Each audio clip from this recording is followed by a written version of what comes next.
Howdy, hey, and welcome to Brews with Bay.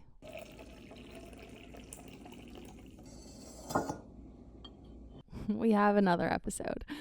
Truthfully, I know this is the second time now that I'm having to say this, but I did record this yesterday, and I felt very all over the place when I was talking, and then my computer died, so I counted that as a sign to re-record. So we're just starting fresh, starting new. I actually took notes. I planned to some extent. There's still going to be some random stuff. I've already started thinking about stuff. I have a dating story that I do want to talk about, or that I want to mention because it's funny. You don't know the person. I promise you. I don't even know the person's name at this point in time. It was years ago, but it's kind of funny. And there was a lot of lessons learned in that process. And I didn't even go on the date. Spoiler. So we'll get into that probably at the end. So you got to stick around. You got to listen to the whole episode or skip through. Either way. Okay. We're going to start with coffee. I made my coffee AeroPress. It is Hearst coffee from Newport. I think in one of the earlier episodes I said Laguna. It's Newport Beach. I also am using the same mug that I had yesterday because I still love this mug. Actually, what's funny is when I was recording yesterday, I was like, yeah, I love this verse. It's not a verse. My whole life, I think I've thought this was a verse. But after reading the Bible through, I was like, wait a second. I don't remember ever seeing that.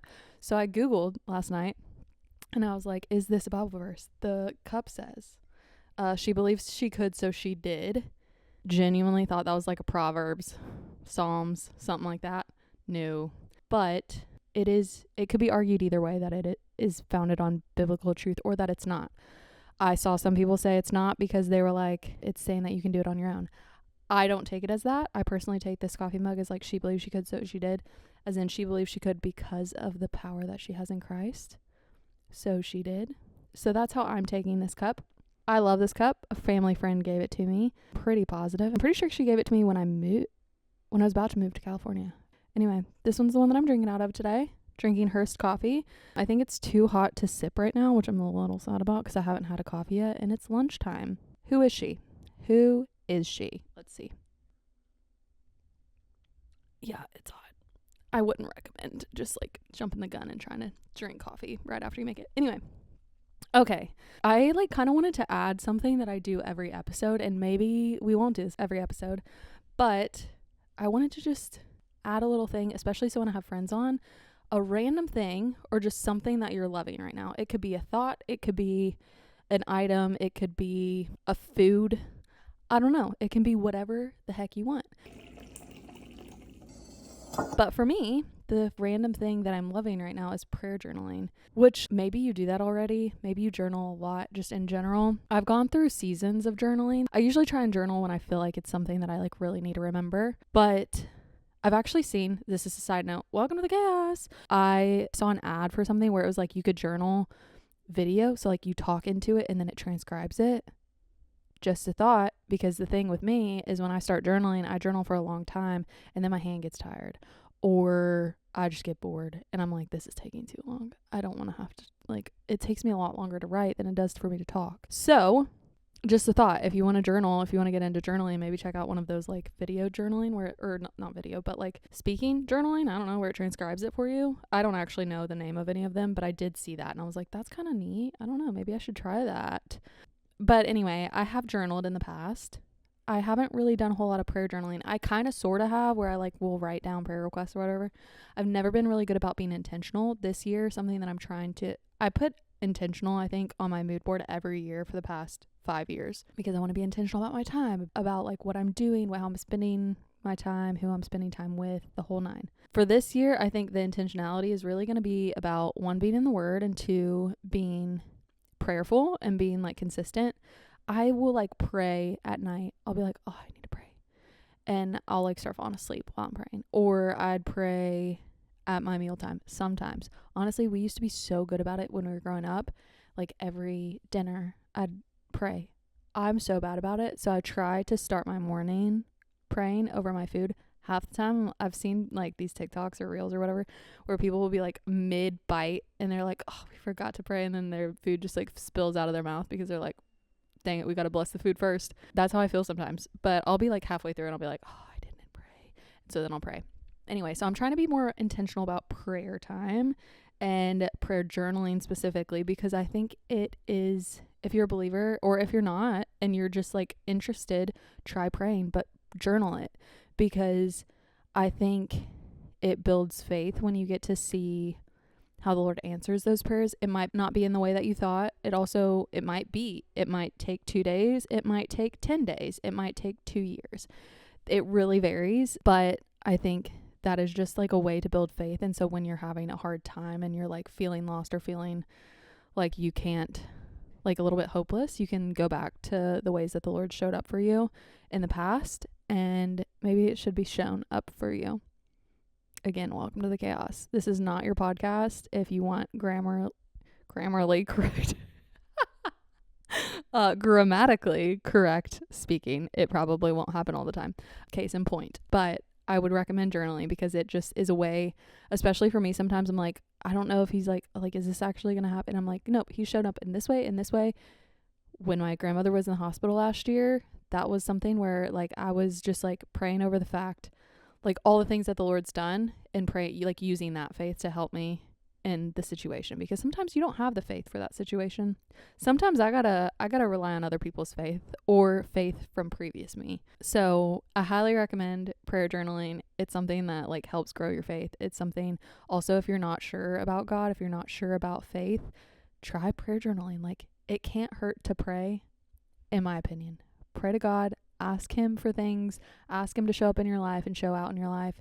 And I think he probably will, honestly. And I think having it on paper helps to see like, oh, that was God. That was not just coincidence. Sometimes I think I have to pray and then put things on paper to where I'm like, no, I'm saying that I believe that he's going to do this. Even if I like am having some doubt or whatever, I just always think about the verse where it talks about, Lord, help me in my unbelief. Actually, I need to grab my Bible, but there is a verse that says like, Lord, help me in my unbelief. I highly recommend prayer journaling, or just journaling in general. But if you're a believer or if you're not a believer, I highly recommend it. I think there's so much that you can gain from it, and it's something that I'm just like really loving right now.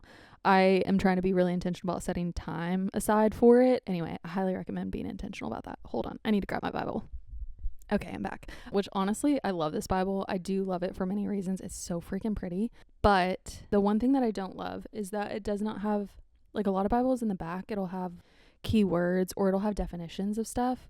So then you can go back and look it up. So like if I wanted to look up something where it said like gracious or like grace, or I'm blanking on any word that I might want to look up, anxiety, I don't know, whatever it is, you can look it up. Forgiveness, you would be able to like look in the back of the Bible and it would have this thing and it would say like this page and this page and this page, or like this passage and maybe a definition. I've had Bibles like that in the past. This one doesn't do that, which is sad, but I wanted a pretty Bible. So oops. And I also wanted New King James Version. Don't ask me why, I just did. Anyway, I love this Bible. It's Hosanna Revival. They have a lot of different types of Bibles too. I think they have different versions, but they're really pretty. Like, you can't tell me, I mean, it's dirty now.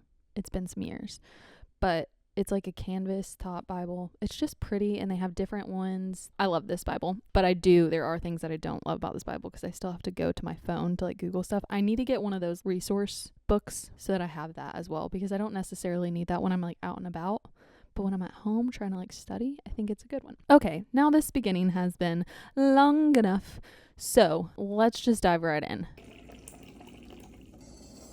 Okay, first and foremost, I just want to say I'm not just going to be like reading from the Bible this whole time. I just had a couple things that I did want to note. Anything that I say when it comes to really anything, do your own research. If it's biblically based, I just pray that whatever I say glorifies the Lord, and that it is truthful. And if it's not, that it would be forgiven and forgotten, that the Lord would just not let that be something that you take away, that he would only let you take away things that are biblically sound and that are truthful and truth-filled. Anyway, I just wanted to like throw in my little tidbits that I had. But again, this is not going to be me trying to preach, because I am not a preacher. Also, anything that I say, it's out of my own experiences, so other people's experiences might be different. That being said, we're going to talk about dating, which I kind of teased at the beginning because I said I had a dating story. That's interesting. So I've said this in the past episodes, but I'm 29 years old. I'm living in Nashville. I am still single. I've dated sorta, kinda. I'm like, okay, this kind of freaks me out. I'm not going to lie. I love doing a podcast. I think it's freaking fun. I'm not very far into it yet, but I'm very excited, and I think the Lord has put this on my heart for a reason. However, that doesn't mean that it's not scary as heck to share things that are personal. I'm a pretty private person, despite being somebody who like posts a lot of stuff on social media and being pretty vulnerable and open. There are things in my life that I'm pretty private about, one of which being dating. I don't talk about dating like at all. I don't talk about my own personal dating experiences except for with like my close little core group of people. So I will share certain things that I've like learned from dating and from singleness. But yeah, we're just going to put that out there now as well. And also just have grace for me. If you're listening to this, have grace, because I am human, I am imperfect, and being vulnerable is scary. So there's that.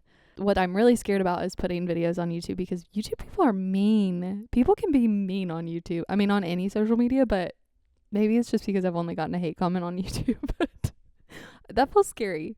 Anyway, I'm 29. I'm single. I have dated in the past. I've been in like 0 long-term relationships.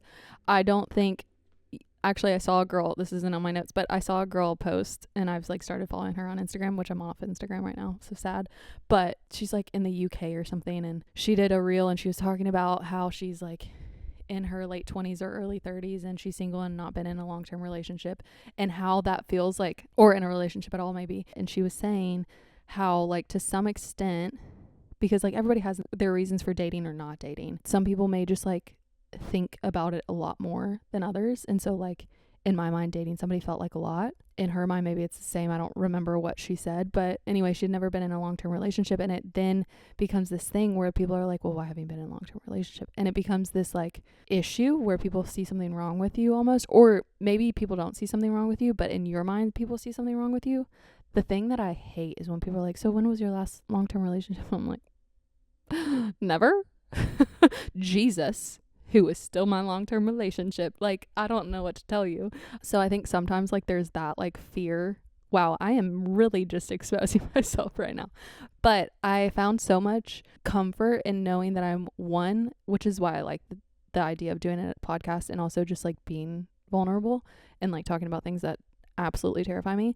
Because I found so much comfort seeing her reel. I was like, oh my goodness, I'm not the only one. Like, because she's in her late 20s or early 30s, like she's older, and she's like, yeah, like I haven't been in a long-term relationship. It sometimes feels like something's wrong with me, or it feels like other people think something's wrong with me and don't want to date me because I haven't been in a long-term relationship, because they assume that I don't have the experience needed, or I don't have the knowledge about dating. But it's like, you don't have to date people. Like, I've seen plenty of relationships that I've learned a lot from, and praise the Lord, I didn't have to go through those experiences. I also think like you can get experience in other ways that relate to dating and to relationship, whether it's friendship, whether it's just going on dates. Like, it doesn't really matter. I think you can gain a lot of valuable insight in all of that. So anyway, when I say this to say you're not freaking, well, maybe you're weird and I'm weird too, but I don't think it's strange if you haven't like been in a lot of relationships. Some people just are relationship people. I know people that have been like are constantly in relationships. They're never really single. And then I know people that have been largely single, neither of which I think are less capable of being in a relationship as a result, if that makes sense. So just know that you're not alone. Every experience, there's not really many new experiences. Like, there's going to be somebody that relates. So I hope, maybe I do and don't hope that somebody relates to me, but if you do relate to me, just know that you're not alone. And I've now seen somebody across the world who is having a very similar experience. So I'll find her and I'll try and add her thing, because I just think it's fun to see other people's experiences and see people that can relate to you in different ways. So anyway, there's that. This is why like I can do notes, but I'm still going to be all over the place. So again, welcome to the chaos. I hope you enjoy. Okay. So we've said where I'm at. I think in this season of life that I'm in, my goal, okay, here's the thing. When I'm young, like when we were younger and you're in relationships, you can be less prepared for things, because like you're going to grow together. You're both like, if you're dating somebody at 20, like there's a lot of life to figure out, and there's a lot of like growth to still happen. Like if I think about 20-year-old me, whew, praise the Lord, I'm not her anymore. And honestly, like praise the Lord, I did not meet somebody back then, because oh lordy, I don't know where I'd be right now. But I think when you're younger, it's a lot easier to not be as prepared. Now I'm doing everything in my power to be as prepared as possible for when the Lord decides to bring somebody along beside me. I think he gave me the desire to be married and to have kids for a reason. I don't think he's just going to be like, haha, sucks to suck. Like, maybe he will, but not in that way. It would be in a loving way because he had something way better in store for me. But like, he doesn't just want to like dangle things in front of your face just to like take them away. You know what I'm saying? Or at least that's my opinion. So here's an analogy that I'm going to like relate it to preparing for what the Lord has, and to preparing for me, I'm like preparing for marriage, even though I'm not even dating anybody. I'm going to prepare myself as best as I can so that when that person comes along, we're not having to try and figure things out. And like, I'm not having to do all this growth all of a sudden to get myself ready for marriage. I want to be ready so that when he comes along, we can walk alongside each other in our life and then just see where the Lord takes us. We're not having to backtrack because of me, especially when I'm praying over here. I'm like, Lord, please make him like a strong, godly man. Please help him to be like growing in his faith so that he can lead our family well, like all these things. Shouldn't I be doing the same? Like, I don't want to hold myself to a different standard that I'm like hoping that he is at right now and the things that he's doing. So there's that. But here's the analogy that I'm like thinking of. For instance, with a farmer, I am not a farmer. However, I know that, okay, actually we'll talk plants because that's probably more realistic. I suck at taking care of plants. So there's that. But if you're going to plant a flower, okay, you're going to plant the seed. If we're starting from scratch, plant the seed. You can't just like plant it and then do nothing to it and expect to have this beautiful rose at the end, right? You have to water it. You have to put the right soil in it. You have to give it sunlight. You have to like nurture it. You have to work for it. With a farm, you have to like put in a lot of effort in order to get the crops ready to harvest at harvest time. I've been reading the Bible, so I don't know that people call it harvest time, but like, anyway, that's what they called it in the Bible. So that's like the thought that's going through my head. But like, if you're planting corn, for instance, like you're probably going to have to till the land. I don't know. You're going to have to do stuff to the land. You're going to have to put all the seeds in. Then you're going to have to like take care of it after that. And you're not going to see it happen. Like, you don't just get to sit back and be like, oh, it's going to grow on its own. Like, you got to put in effort. You got to put in work so that at the right time, when it's ready to be harvested, you can harvest it, you can take it, you can eat it, and you can like enjoy the fruit of your work. So that's kind of like how I think about this season of my life. I'm in that preparation stage where I'm just like preparing. I'm trying to put in the work to be the person that I want to be and that the Lord has for me for when I meet my person, whoever that may be. So I think waiting is not a lazy thing. It's an active thing. I think sometimes it can be like, oh, I'm just like waiting for the Lord to bring the right person along. And it's easy to be like, I'm just going to sit back and like do my life until then. But I think to some extent, really, it should be an active waiting. You should be, one, like putting yourself in situations where you're going to meet people. Because if you just hole up in your house, which is what I did a lot of in LA, but if like you hole up in your house and you don't give yourself opportunity to meet people, like unless the Lord literally has somebody who's delivering your furniture or your food be your person to where they actually come knocking on your door, you're not going to meet them. You're not putting yourself in a right position to be able to meet somebody. And I think of the story where people talk about the person who was on I don't know, maybe in a house and the earth was flooding, or like their town was flooding, and the floodwaters just keep coming up, and he's on top of his house. He's like chilling, waiting for the Lord to save him. And a boat comes by and he's like, hey, do you want to hop in the boat? I'll get you. And the guy's like, no, the Lord's going to save me. He's got me. And so guy leaves, waters keep rising. Somebody else comes along. They're like, hey, hop in the boat, like we'll take you. The guy's like, no, the Lord's got me. And I'm butchering this story, but long story short, the guy dies, ends up in heaven, and he's like, Lord, why didn't you send somebody? Why didn't you save me? He's like, I sent you 3, 4, 5 boats to go save you, and you passed all of them by. So I think sometimes it's putting yourself in situations and like also being aware of what the Lord's like putting in your path. So anyway, preparation. Okay, so this is why I wanted to grab my Bible, because I think of several verses, which this is taking it out of context, but I think Proverbs as a whole has a lot of just like random little tidbits. It's not necessary. I don't know, maybe there's a storyline that I just didn't capture, but it feels like a lot of wisdom in the book of Proverbs.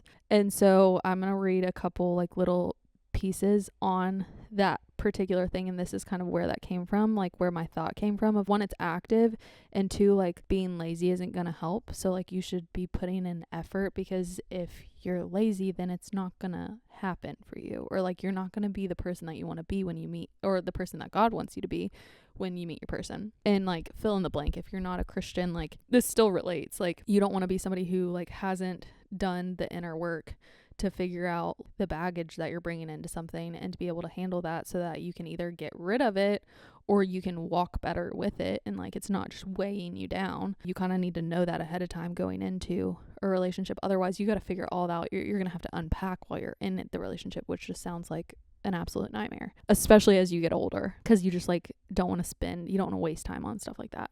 Okay, here's some like random little verses that I have liked in general, and I apply these to so many parts of my life. They will probably come up in another episode eventually, because I just think there's such wisdom in these verses. But hold on, I need to put my coffee down so that I can actually read. Not because I can't hold a coffee and read, but because it's hard when I don't have anything to put it on. Okay, let's see. It was Proverbs 13:4. The soul of a lazy man desires and has nothing, but the soul of the diligent shall be made rich. To me, I'm like, that applies in so many different ways, but like if you're lazy but you have desires, like you're not going to get anything because you're not putting in the effort to do it. Like it's not just going to be handed to you. You actually have to be diligent and have to be able to put forth effort into it. And so I think that applies even in the dating sphere and preparing for a relationship. Another one was Proverbs 12:11. He who tills his land will be satisfied with bread, but he who follows frivolity is devoid of understanding. I should have probably grabbed a different Bible because this is New King James, but you get the gist. And then the other one, Proverbs. These are all Proverbs because I just love Proverbs. And that's just what stuck out in my mind. Proverbs 21:25 and 26. The desire of the lazy man kills him, for his hands refuse to labor. He covets, meaning he like desires or is jealous over. He covets greedily all day long, but the righteous gives and does not spare. Specifically that first part, 25. The desire of the lazy man kills him, for his hands refuse to labor. Like, what? Oh, okay. So I just think, to me, that's just reminding me to actually put in the effort in all aspects of my life, whatever it is. Like I can't just like desire for something to happen and then assume it's going to happen. I got to put in the effort for it to happen. I got to set myself up for success here. I can't just be like, oh, I want to start a podcast, but then never do it. The podcast isn't going to record itself. The episode's not going to record itself. I got to put in the effort. And that just like applies to so many different things, but I think it also applies to dating and to a relationship. I think you can prepare now for who you want to be in a relationship, even if you're not dating. I don't think you necessarily have to go on a lot of dates in preparation, but I think you can do work on yourself and work, if you're a Christian, work on your relationship with the Lord, and that will help set you up for success down the road. But also I'm single, so like, what do I know? Okay. I didn't write this one down, but Proverbs 31, I know everybody always talks about it, but if you want to talk about the type of person that you want to be, like for women, the type of wife that you want to be, Proverbs 31 is like where it's at. I'm not going to read it, but I highly recommend you read it. I want to go back through and like really take time to deep dive into it. Specifically verses 10 through 31. It's literally called the virtuous wife. I think something for me, which this kind of plays into this as well, so I'll mention these two verses as well, but there's a verse that says, he who finds a wife finds a good thing and obtains favor from the Lord. So like for me, I'm like, I want to be the good thing, but I'm also like, it says he who finds a wife finds a good thing, not he who finds a girlfriend, not he who finds a date. He who finds a wife finds a good thing. So I'm like, okay, I want to be that wife level person, not just like, oh, I can cook, I can clean, I can support you, but like I want to be the godly, like strong woman that I would want. Like I would want my husband to be a strong, godly man of faith who's figured things out. He's sought the Lord in what he's doing, but like has things that he's working towards, is diligent and is successful, not in the sense of like making a lot of money, but just like what he's doing, he's putting his heart and soul behind, and he's, you know what I mean, I guess. Maybe you don't, but I don't know how to put it into words, so we're just going to leave it at that. There's another verse, so hold on. I had to take a sip of coffee. It's officially not too hot now. It's actually borderline lukewarm, which is something you shouldn't be as a Christian. Sorry, okay, I'm in a mood apparently. There's another verse. Okay. It says in Proverbs 12:4. Again, I'm taking these out of context, so like read the verses surrounding it. I also think I want to go back through Proverbs because I'm pretty sure there were several verses in here where it's talking about the type of man or like what men should be striving for. And I have started to think about the fact that like I should really look into like what the word says about a good man and a good husband so that I know what I should be looking for, not just like, oh, tall, I don't know what else. Blue eyes. I don't know. I know that's like something that a lot of women probably like. Tan, buff. I don't know.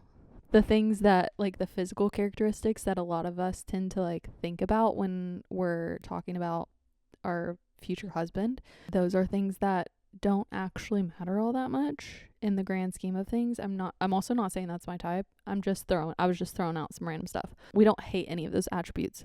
That is not necessarily like on my checklist these days. Now, in high school me, that was probably on the list. But as you get older, I think you start to think about like what actually matters. And for me, that's like that they have a relationship with the Lord and they're passionate and they're intentional about their relationship with the Lord. From there, I mean, I want to be attracted to you, but there's a lot of things that can be figured out. Okay. The verse that I was talking about, Proverbs 12:4, it says, an excellent wife is the crown of her husband, but she who causes shame is like rottenness in the bones.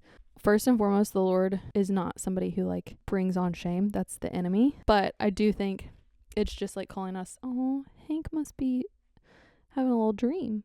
I think this is just talking about like how we should live ourselves and how we should present ourselves and carry ourselves. And so I just kind of cling to some of those verses where I'm like, okay, this is like the person that I want to be. I want to be the excellent wife that is the crown of her husband, somebody that is bringing honor to him, but also honoring the Lord ultimately in that and glorifying the Lord in that. Honor is probably not the right word to say because I don't want to act like the husband should be your God because he's not. But you want your actions and your thoughts and your words, or me personally, I want my thoughts, my actions, my words to be honoring to my future husband. And I would hope that he would want the same. I don't want it to be like, ooh, did you know what she did? Do you know what she's thinking? Do you know what she says? Like how she talks? That's not a good look. Like, do you want to be associated with that person? That's a side note. I saw that somewhere. I don't know where I saw that, but I saw something to the effect of like, if somebody, okay, so say you're dating somebody. If somebody were to be like, hey, you're so much like him, would you take offense to that? Like, would you have to like backtrack and be like, oh, but like actually, like, would you have to feel defensive towards that? Or would you be like, oh my goodness, thank you. That's the best compliment ever. That was convicting. I think I will take that with me the rest of my life because I'm like, oh my goodness, that's so true. I think that's just like a good gauge for who you're dating and if it's somebody that you actually maybe should be dating, because I think a lot of times we go off of feelings and maybe that's not what we should base our relationships off of fully. I mean, like feelings should be there, but like feelings come and go. Feelings change. Feelings are volatile. But who the person is, the characteristics of the person, like the character of the person, who that person is at their core, that matters. And I want to be attached to somebody who I'm like, oh yeah, like if you say I'm like them, yeah, because they're pushing me towards the Lord or they're pushing me to be a better person. They're making me be a better version of myself. I hope I never am in a situation where I'm like, oh, but actually like having to defend myself or get offended by that. Oof. Anyway, that's just a thought that I've heard and I'm like, oh my goodness, that's scary. Not really, but like kind of. Okay, what else do I have to say? Okay, we'll continue with this thought of preparing because something that, and I'll probably talk about this with a friend at some point because I would be interested to hear my friend's opinion on this as well. But for me personally, I feel like Instagram and Snapchat is something, social media as a whole is something that I felt a bit more convicted of lately as far as preparing myself in relationship or preparing myself for my future relationship. But I have just started to think about like, one, say I'm dating somebody. I'm not, but say I'm dating somebody and I see that some girl pops up on my feed and I see that they've liked it. And it's not just like some wholesome picture. It's like them in a bikini or them at the beach or them, I don't know. It's just them like showing off what they look like maybe. And I see that my person liked it. Oof, you got to have a really good reason for liking that, because otherwise, I was actually listening to a podcast the other day and she was talking about jealousy and she was talking about how she was like, no, my boyfriend should not be liking somebody's post that's a bikini photo. Like, it doesn't matter who they are to you. You shouldn't be liking it, because what happens, and it's probably true, and I feel like that is very true, if they know that you and that person are dating, they're going to be screenshotting that and be like, that's freaking weird. I've thought that on occasion where I'm like, why are you liking my stuff? Like, that feels weird. I don't know why you're over here. But also then that's like convicting. It's like, okay, well, what was I posting? Why am I worried that they're liking that? Different story. This would have been I don't remember this happening anytime recently, but I do remember having that feeling of like, why are you in my DMs, or why are you liking this photo? Like, why are you interacting in any way, shape, or form? This feels very strange. Oh, I can actually think of very specific instances that I'm not going to share, but like, yeah. It's weird. And so like I never want to be the topic of somebody else's little like group chat because my significant other is liking or interacting with photos that they really shouldn't be liking. I think too, like if you were to go on a guy's like Instagram and all of a sudden you get on their explore page and it's all these photos of women, however they may look and however they may be clothed, you might feel some type of way about it. But I think the thing that has kind of flipped in my brain is if I'm going to hold them to a higher standard and be like, I wouldn't want them interacting with these accounts necessarily, or like, why are you following this account? Like, that's not adding anything to your life. Like, you're not getting anything out of it other than a pretty person that you're following. So it kind of flipped in my brain of like, if I'm going to hold them to that standard, I need to hold myself to that standard. And I'm not like saying that I'm following like these bad accounts, but I did have to kind of check my intention behind following certain accounts. All of them are like innocent accounts. I'm not following anything crazy, and I haven't been following anything crazy. I do want to put that out there. But there are times, like for instance, because everybody knows the Montana Boys, or I would at least think most people know the Montana Boys. I think I followed one or two of them at one point in time. I don't know if I still do, to be honest. No shade to them. You do you. I think y'all do cool things. And like, you got a lot of followers. You are making a living off of this. Good for you. However, I did have to think about it, and I was like, what am I actually gaining from following them? When I started to look at it, I was like, okay, they do a lot of like singing videos, or they might be like looking attractive, we'll say by the world standards, by most people's standards, but they're not like, I'm not gaining anything from it, I guess I should say. Like, I'm just not like, it's not adding any value to my life other than like, it's a pretty thing to look at. And so I kind of had to check my intention behind following certain accounts, because I'm like, okay, I do follow some random people. I follow people that would be arguably attractive, whatever, but there are a lot of people that fall into that category, but they're posting like their music, because I'm following a lot of songwriters or producers maybe that people don't know. And honestly, like, sorry if you're one of those people, because I'm weird and I will look up people who wrote a song, because I'm a songwriter. Like, I like writing music. I almost always, if I love a song, I will go look at the song credits on Spotify.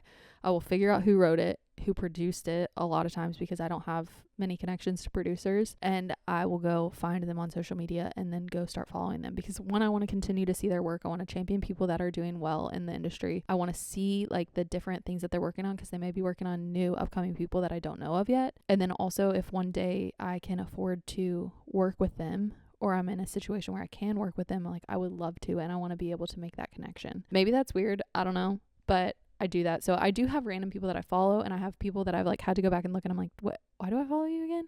Because I won't know the name. And then I'm like, oh, because you're the guitar player for X, Y, and Z, or you wrote music for this person and this person that I really like, or you produced the songs for all these people that I've listened to over the past year. So there's that. But I did kind of do an inventory of my social media recently, because I'm really quick to follow people. Like, I will follow people quickly. I will see one reel and I'll be like, oh, I resonate with that, I'm going to follow you, because I assume that the rest of their content's going to be the same. That is not always the case. Sometimes it is. So like, there are people who live in like Montana, or like, I don't know, I'm just throwing out a Western state that I can think of, where they're like cowboys and stuff. If somebody lives like the cowboy lifestyle, like, I like that lifestyle. If they've probably put in like text over a reel or something, and it's talking about that lifestyle and what that looks like. It's not like a thirst trap or anything. I probably followed them from that. Like, if I saw that, I'm probably like, oh, heck yeah, I'm going to follow that, because I want to see more of that content. That's a tangent. I'm getting off track a little bit here, but basically I had to go through and do an inventory. Not had to, but I felt convicted to go through and kind of do an inventory of who I followed, and make sure that everybody that I was following, there was a reason behind it, and it wasn't just like, it's a pretty face, which is like cool if it is, but like, maybe I don't want to do that, especially if it's a man. It's one thing if it's one of my friends and they're just like posting their life. I don't mind that if I know you, but if it's just like a random stranger that I have no connection to, I don't know from Adam, and I'm just following them just because they're pretty to look at, like, maybe I shouldn't be following him anymore. Like, maybe I should change that, because if I were to meet my husband tomorrow and he saw who I was following and saw who I was looking at, would he be like, why are you following all these, like, you know what I mean? Maybe you don't. Maybe this is just me, but that's kind of something that I've thought about lately. Also, Snapchat is another one, and that's one that I've kind of fully gotten off of completely. I still have it.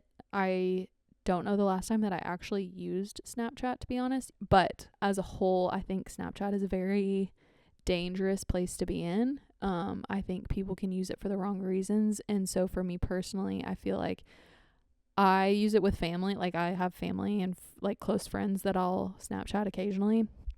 I actually genuinely don't know the last time that I used Snapchat, so I shouldn't even say that I use it, but if I were to use it, it would be for that reason.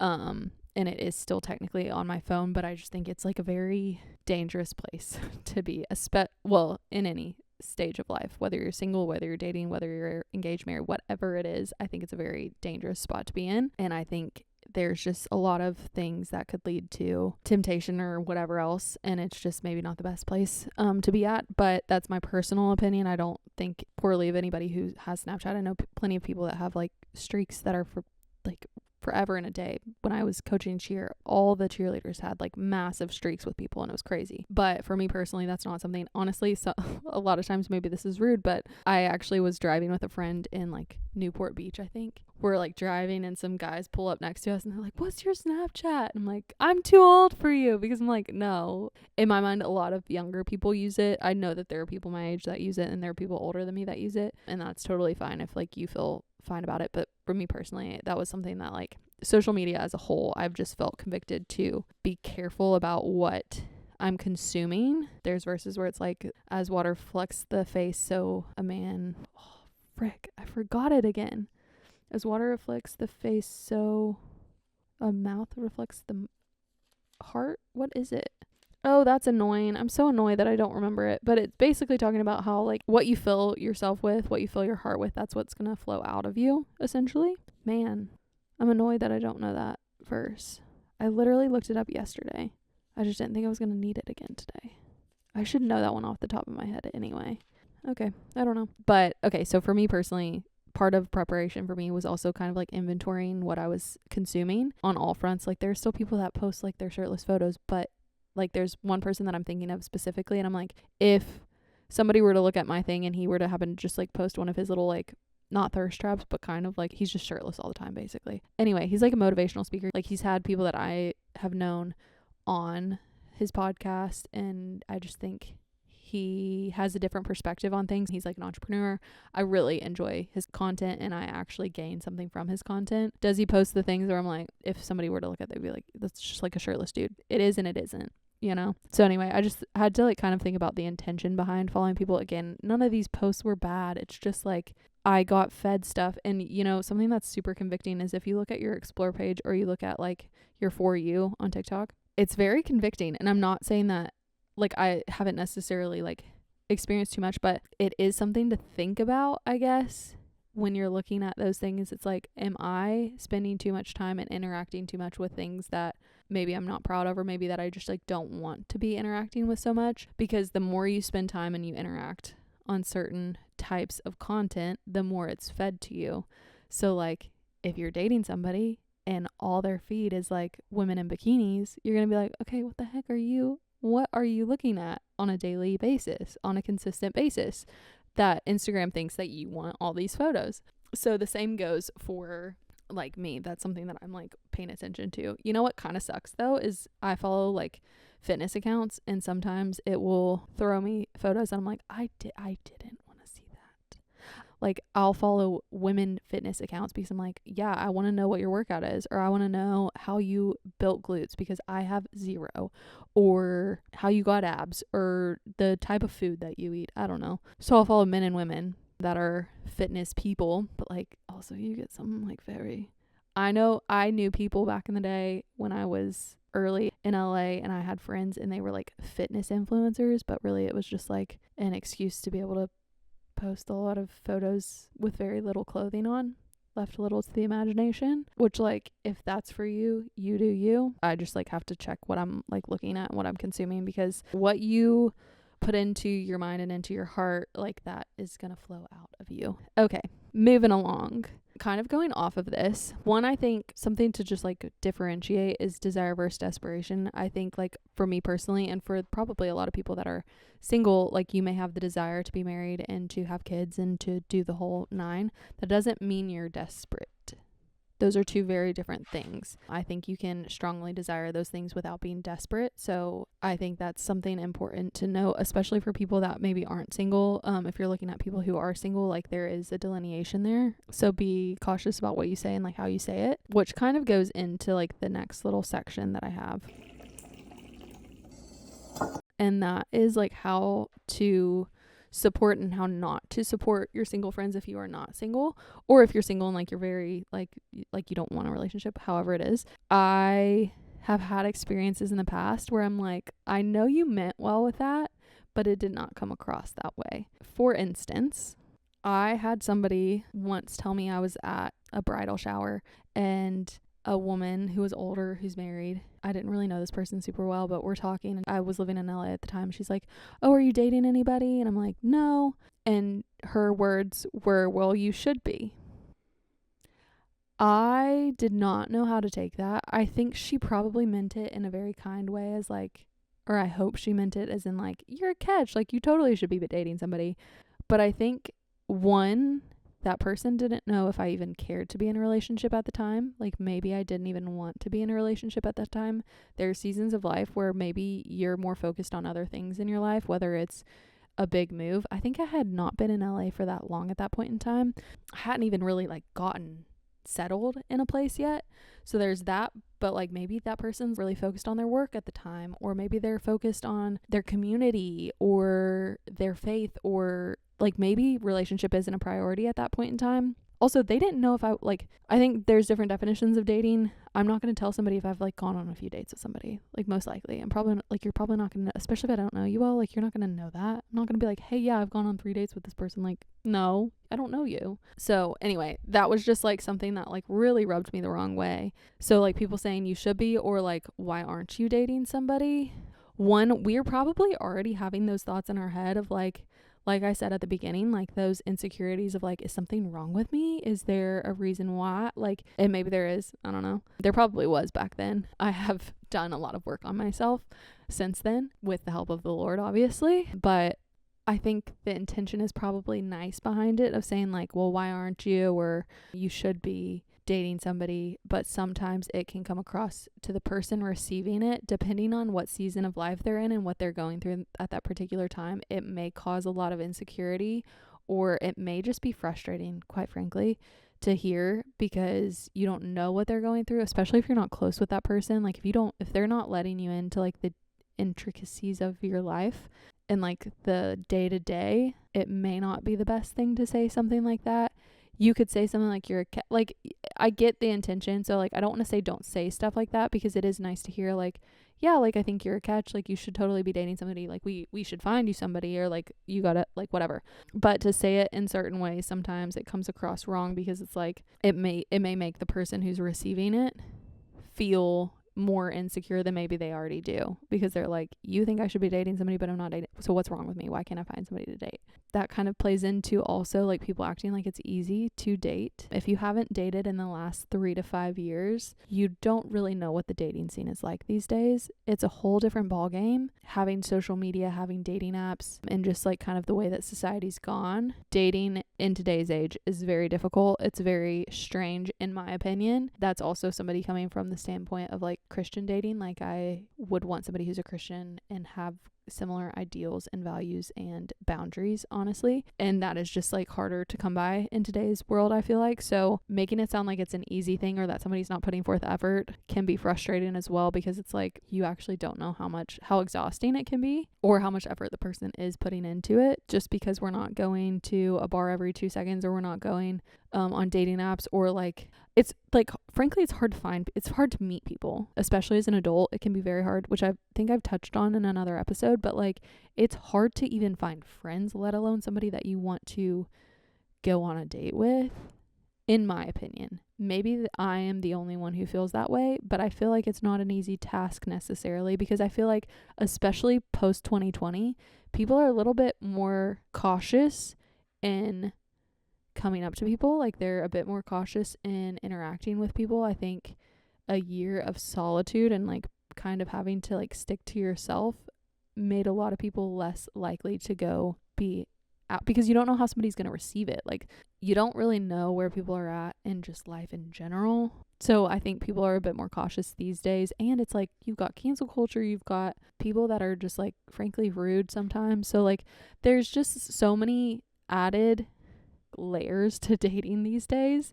that to make it sound like it's easy, or to say you should go on a date as if it's like, yeah, I'm just, because maybe that person, like, I'm not on dating apps, so like if I'm not on dating apps, I'm like, I got to meet somebody in real life, get their number, get their name, and then them ask me out on a date. There's not a whole lot I can do. Like, I can do my best to like be approachable, but like there's only so much you can do. So don't make it seem like it's like super easy, because dating in today's world is not easy in my personal opinion. Maybe it is for some people. If you think it's easy, hit me up, because I need to know what you're doing differently, because yeah. But also, I'm aware of my surroundings. I'm aware of the people around me, but I'm also not just like every 2 seconds I'm not like, okay, I gotta find like, I'm not looking, like I'm looking, but I'm not, again, desperate. I am aware. I am making sure that I am not missing, or hopefully not missing, what the Lord has for me, but I am not desperate. So I'm not like desperately searching. So I'm probably less likely to go on just like a lot of dates. And also, a lot of dates means nothing. Like I said, like if the Lord doesn't have me to meet my person for another year, like me going on 50 dates isn't going to help me find that person if he's not here yet. You know what I mean? Like the Lord's going to hide him until the right time. Or I hope he is, so that he's not distracted by shiny objects. Same with me. I would hope the same. Like, I don't want to be distracted by things that aren't what the Lord has for me, because that's just like not necessarily a waste of time, but maybe a waste of emotion and energy. Like, I could save myself some heartache and some trouble if I'm not distracted by just like the shiny thing that walks by. Okay, so it's not necessarily easy, so just be careful in how you're wording that, because sometimes that can be frustrating. As somebody who's single, it can be very frustrating. Or like just acting like they're not trying, because like you don't know what they're actually doing. Maybe they're just not sharing that part of their life with you. Okay, I think actually, I think I've got like 2 more things on this. Okay, I have heard somebody say, in respect to like somebody mentioned somebody, like a man that maybe I should meet. And I don't remember when this was. This would have been a while ago. I don't remember the exact context. Maybe it was even talking to somebody else. Maybe it was for somebody else to meet. Anyway, they were talking about a man, and they were like, well, he's like 30 something and still single. Like, what's wrong with him? I get the thought, but you have to think about it from the person that you're telling it to. How are they going to read that? Because if you think them being 30 something and single, or 20 something and single, something has to be wrong with them. So what do you think about me? I'm 29 and single. What's your thought about me? Do you think something's wrong with me? And I think I said something like that to whoever it was that said it, and they were like, well, no, like, and they kind of backtracked. But it's like, you got to think about that, because again, maybe they were in a different season of life. Maybe they were living in another country. Maybe they were living in a different state. Maybe they were focused on their faith. Maybe they were focused on their career. Maybe they had just started a business. Like, there's so many things that go into that. Maybe they were helping with family. Like, from personal experience, I know how much time can go into helping like a sick family member. So like, sometimes people just don't have time today, or it's just not a priority in their life. So to assume that something has to be wrong with somebody because they're older and still single, just be careful about how you say certain things, because depending on who you're saying it to, they might be like, so if you think that about them, what do you think about me? Because clearly, like, that's a thought that goes through their head. So yeah, so that's something. And then also, I would just say, don't feed delusion. I think especially as females, we like to get ahead of ourselves, and we like to think about the future and like talk about all the things, and like, you've gone on one date with him, or he's asked you out on a date, or like you just met somebody that's cute, and you're already going 20,000 steps ahead to marriage and to like what your life would be like, or whatever it is. And while that can be fun, it's not really helping you in the situation. Like, it's not going to help you with that particular thing, because now you're putting expectation on it that you don't actually know if they can uphold. And honestly, maybe they don't need to. Maybe your expectation, maybe there's something way better that won't meet your expectations, but it's going to exceed it in a different way. So I would just say, don't feed delusion. I think for me personally, I used to do deep dives of people, which kind of feeds into my story that I'm going to tell in a second. But I don't want to have to be like, oh, I actually know that your grandmother's name is Irene, and y'all went on family vacation to Cancun in 2012, and you have 2 sisters and a younger brother, and then you have a half brother, and then your dad went to the University of North Carolina. And I'm coming up with all this one spot. I have zero idea what any of these things are. But like, I don't want to have to be like, oh, I actually know your whole life story, but like, I'm going to act like I don't, because that would be creepy if I knew all that. Like, I want to be able to get to know you in real life. So I think kind of the same goes for like, just don't feed delusion. Like, like if they haven't done a deep dive, don't go do it for them. If they don't want you to, don't do it, because maybe that's just like a boundary that they're setting in their mind so that they don't get ahead of themselves. Like, I know I can get, like, as somebody who's an overthinker, I can get so far ahead of myself. I can start thinking about I mean, you can tell in this podcast. Like, my brain goes 50,000 different ways, and it will just like feed off of itself. And so if I start thinking too much about a person, or if I look up their social media or whatever else, it might feed something that like then becomes something that I can't stop thinking about. And like, I haven't even gone on a date with him yet, or I've only gone on 2 dates with him. And it's like, I don't need somebody else to feed into that. I need somebody to bring me to reality, to ground me in reality, to speak truth over that, not to feed delusion, not to feed what I want to hear. Oh, actually, one last thing on how to support your friends that are single.